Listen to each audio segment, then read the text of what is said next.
Primeiro, Ricardo, vamos tratar de uma questão relacionada ao presidente da República, dessa situação da cirurgia marcada e avisada agora, confirmada pelo presidente Luiz Inácio Lula da Silva. Você vê algum impacto de dificuldade pela ausência física dele de participar de eventos presenciais ou algo dessa natureza? Não, acho que não. O que eu acho que é um problema, talvez, é que ele espere até outubro, né? Assim, ontem ele disse que vai esperar até outubro, mas ele já no fim de semana teve que fazer uma infiltração para suportar um pouco as dores. E aí hoje, de novo, né? Cancelou a agenda. Hoje, agendas importantes que ele tinha hoje, cancelou o dia inteiro de agendas para fazer uma nova infiltração. O que mostra que as dores devem estar realmente num nível insuportável. Não precisa fazer 2 infiltrações na mesma semana, né? Ele falou de fazer a operação em outubro antes dessa segunda decisão sobre infiltração. Então, talvez ele não consiga esperar até outubro, né? O objetivo dele esperar até outubro é porque ele vai fazer alguns eventos internacionais antes, né? Tem reunião do BRICS, reunião do G20, né?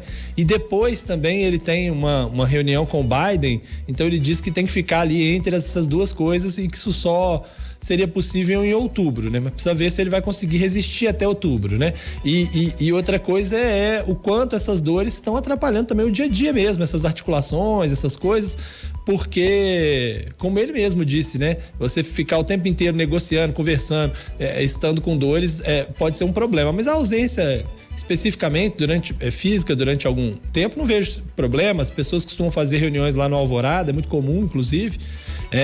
Né, ele teve aí até um princípio de pneumonia e aí atendeu muita gente lá no Palácio. Então, assim, não acho que esse seja o problema. Eu acho que talvez ele não consiga esperar até outubro como ele inicialmente gostaria, e aí, se ele não conseguir esperar até outubro, talvez ele perca alguns desses eventos que ele está pretendendo fazer mundo afora, né? Até porque o presidente é uma pessoa também, né, gente? É um ser humano, tem questões de saúde. Acho que a gente precisa também pensar nisso daí, a ausência que vai se dar em algum momento mesmo, mas que seja mais em breve, então, para que ele possa se recuperar rápido. Ô, Ricardo, vamos falar de reforma administrativa?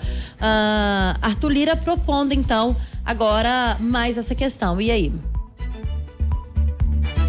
Pois então, vamos ver no segundo semestre ele vai conseguir emplacar essa ideia de reforma administrativa, mas certamente isso gera uma situação diferente do que tivemos no primeiro semestre.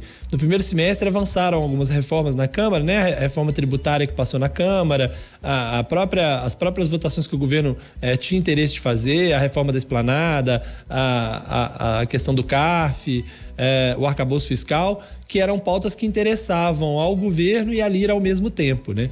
E aí, quando ele propõe reforma administrativa, talvez haja um primeiro ruído aí, porque é uma reforma que interessa Lira, né? Ele está defendendo, mas que não interessa diretamente ao governo. Pelo menos o governo não se manifesta a favor de uma reforma administrativa, e pela relação próxima que tem com os servidores públicos, é difícil imaginar que o governo Lula poderia encampar aí essa proposta de reforma administrativa, né? Se nem o governo Bolsonaro, que mandou a proposta, se empenhou para isso, né? O próprio Bolsonaro não queria que ela passasse.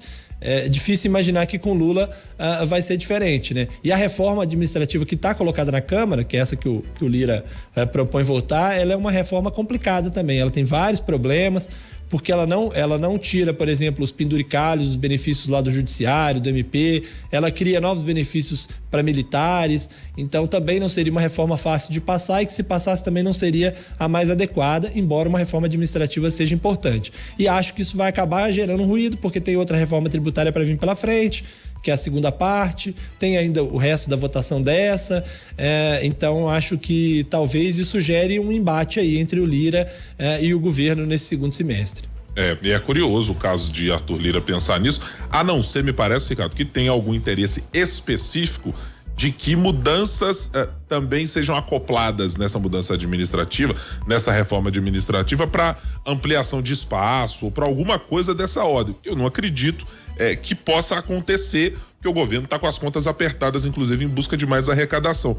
Mas eu confesso não consegui até o momento tatear qual seria o interesse e por que Arthur Lira gostaria de ter essa reforma levada a campo, considerando que tem reforma tributária ainda para ir para o Senado e voltar para casa, tem as coisas mais complexas de mudança do imposto de renda, tem talvez a segunda fase, né, de reforma tributária também para taxação de ricos, para mexer em fortunas, tudo isso muito complexo para ter mais mais alguma dificuldade de articular dentro da Câmara, não?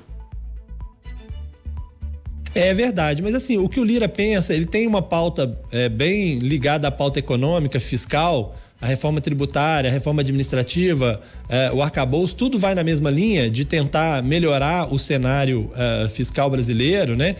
Porque ele tem interesse de, quando deixar o comando da Câmara, se eventualmente deixar o comando da Câmara e não conseguir, por exemplo, viabilizar uma candidatura ao Senado, que é uma das questões que ele está colocando, fazer um caminho parecido com o do Rodrigo Maia, né? Que foi ser tipo um articulador do mercado financeiro. Então ele precisa dessa boa interlocução com o mercado e, por causa disso, ele tem trabalhado em pautas que interessam ao mercado. A reforma administrativa é uma delas que interessa muito.